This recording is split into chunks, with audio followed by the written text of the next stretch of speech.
sou Ana Paula Fredo, sou coach, consultora, mentora e hoje a conversa vai ser sobre inteligência emocional.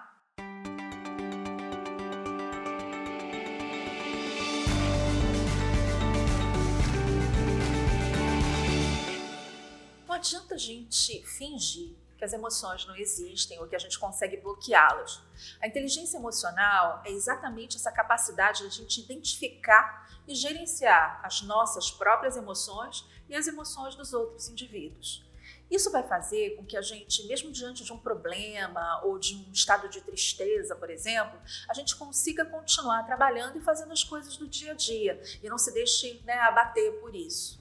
Mas como é que a gente pode desenvolver e aprimorar essa capacidade? A pesquisadora Emma Seppala, que é uma PhD da Universidade de Yale, ela aponta que há 3 abordagens simples que podem nos ajudar a agir sobre alguns elementos da inteligência emocional. Ela aponta 3 elementos, que são a autoconsciência, a autorregulação e as conexões positivas. A partir da pesquisa dela, ela propõe alguns exercícios que apoiam o desenvolvimento desses elementos, E esses exercícios são coisas simples, coisas que a gente consegue fazer no dia a dia, de respiração, pequenas intenções do que a gente tem que fazer. Vamos começar pela autoconsciência. O que é a autoconsciência? É essa capacidade de entender o que está acontecendo na sua mente e reconhecer as suas próprias emoções. Dentro do nosso cérebro, a gente tem um mecanismo que é responsável por prestar atenção no que está acontecendo dentro da gente. E ele regula um processo chamado interocepção. E nem sempre a gente usa esse recurso. Então, o exercício que ela propõe é exatamente para acessar,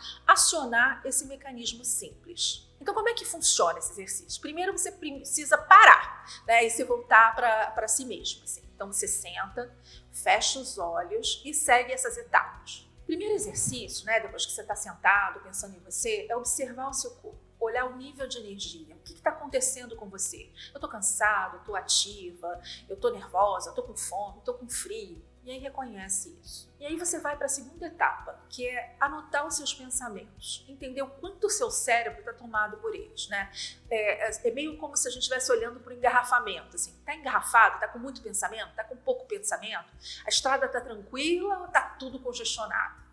E aí você começa a identificar as suas emoções. O que você está sentindo? Essas emoções são agradáveis, são desagradáveis? A partir de toda essa identificação, você consegue perceber o seu estado de prontidão para fazer o que vem a seguir, por exemplo, na sua agenda. E aí você vai entender melhor como você vai chegar na sua próxima reunião e no seu próximo compromisso. E tomar as decisões sobre isso. Por exemplo, vamos supor que eu tenho uma reunião agora que é uma apresentação muito importante na minha vida. Se eu estiver sentindo que eu estou totalmente abalada, totalmente desconcentrada, eu vou poder tentar fazer alguma coisa para melhorar esse meu estado e controlar melhor as minhas emoções. Então essa identificação, ela te dá o poder de agir sobre o reconhecimento do que está acontecendo com você naquele momento. E aí vem uma fase que é a fase da autorregulação, ou seja, como é que eu vou regular as emoções? Eu identifiquei e agora eu regulo essas emoções. Os exercícios de respiração são extremamente eficazes. Eu gosto muito de um exercício que é bem básico,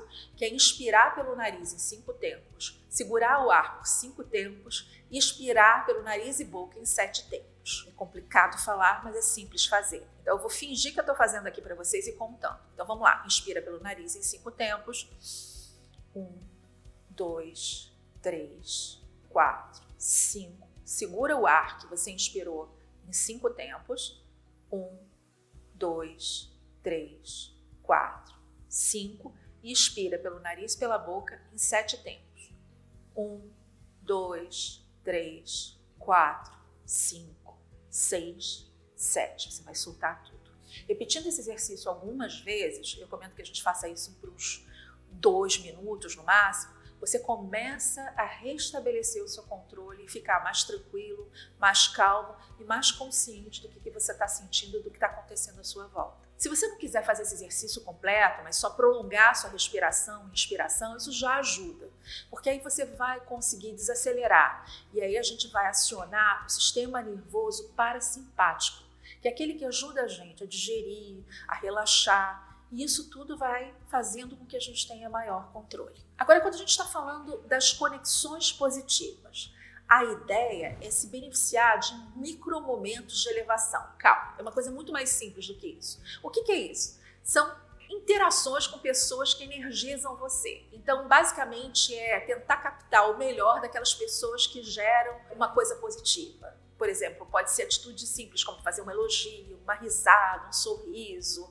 um momento de compaixão. Lembrando que tem que ser alguma coisa autêntica, verdadeira, para não ser forçado, né? Senão a gente cai naquela armadilha da positividade tóxica. Por esses exercícios, fica simples, né?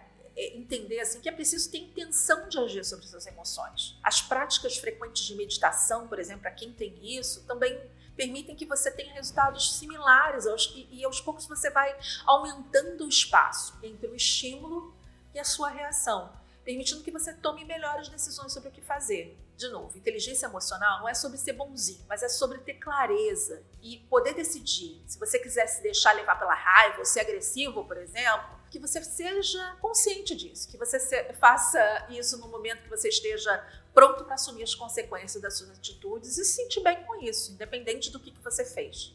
Pensa nisso.